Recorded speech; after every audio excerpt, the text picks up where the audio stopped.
Ada sate nih. Kayaknya enak. Ada. Enak banget. Waduh. Lagi deh. Bro. Apa kabar? Baik. Kok makan sate nggak bagi-bagi? Enak banget. Mau? Ingat nggak bro, ada teman kita si Tony. Dia katanya kena kanker loh. Karena hobinya tuh makan makanan yang dibakar-bakar begini. Wah, yang benar. Katanya. Tapi gini deh, supaya lebih pas kita tanya sama yang lebih ahli. Kebetulan saya ada teman Dokter Fiastuti. Oke deh. Ya? Oke, kalau gitu. Assalamualaikum warahmatullahi wabarakatuh. Salam sejahtera dan salam sehat untuk kita semua. Sahabat Portal Kanker, kali ini kita akan membahas satu topik yang saya kira sangat erat dengan kehidupan kita sehari-hari. Di sebelah saya ditemani oleh Dokter Fiastuti. Beliau adalah seorang spesialis gizi klinik. Dokter Fiastuti, apa kabar? Baik, selamat sore. Apa kabar Dokter Sonar? Alhamdulillah baik. Dokter Fias, di depan kita ada beberapa jenis makanan nih. Saya kira sering kita konsumsi sehari-hari. Tadi juga kita ada tayangan sebelumnya yang memperlihatkan ada kawan saya sedang makan makanan yang dibakar. Ya. Nah, saya kira kan makanan yang dibakar ini sudah merupakan naluri seorang manusia untuk bisa mengkonsumsi makanan. Makanan enak tentunya. Dan sudah banyak versi-versi atau variasi makanan tersebut. Ya. Nah, pertanyaannya, apakah betul makanan yang dibakar itu berbahaya untuk kesehatan kita?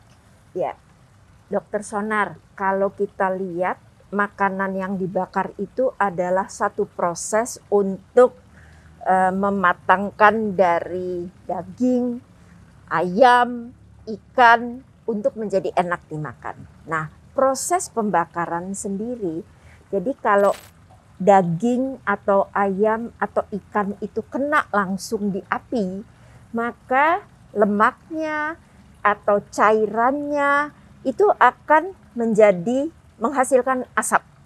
Nah, asap ini mengandung yang namanya polisiklik aromatik hidrokarbon yang nantinya akan menempel pada daging tersebut.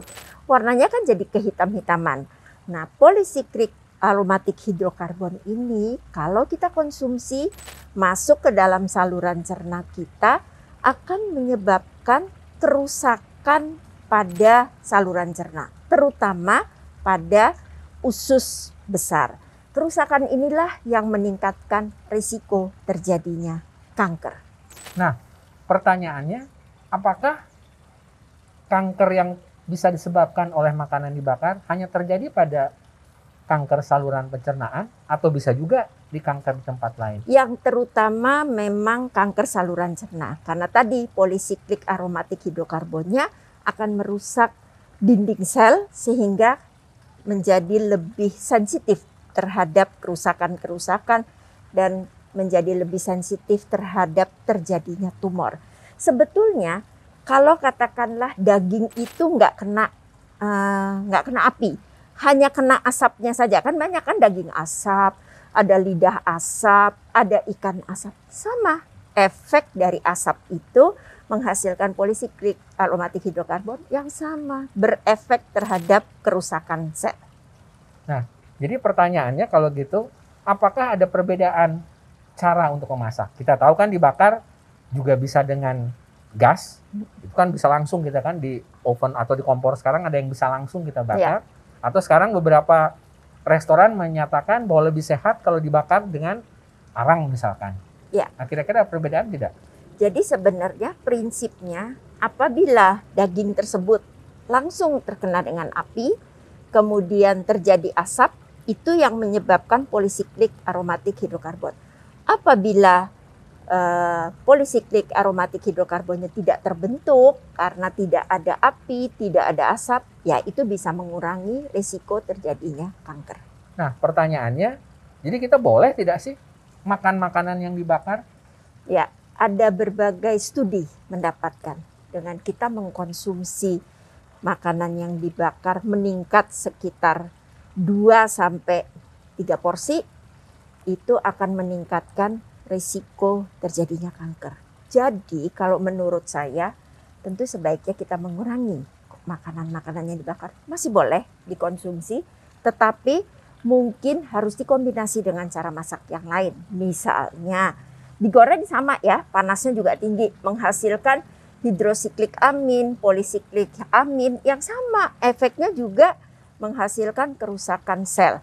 Nah, kita bisa merubah dengan misalnya merebus, membuat dikukus ya, atau hanya ditumis. Kita tetap bisa makan enak dari ikan, dari ayam, dari daging tanpa harus berisiko terkena kanker.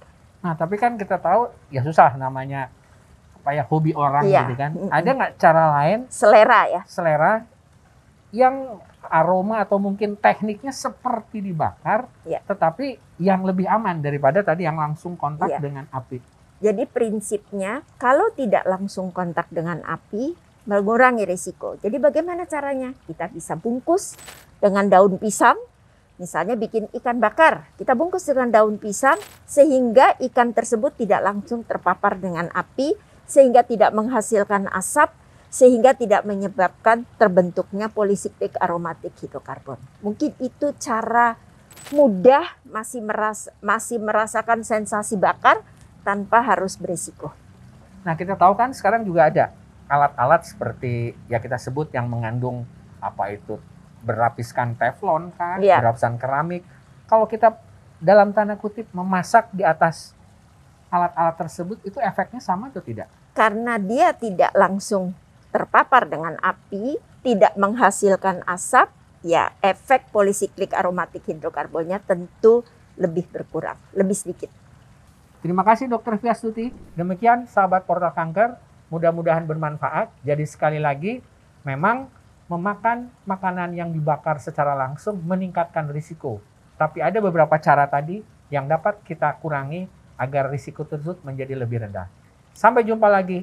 Assalamualaikum warahmatullahi wabarakatuh.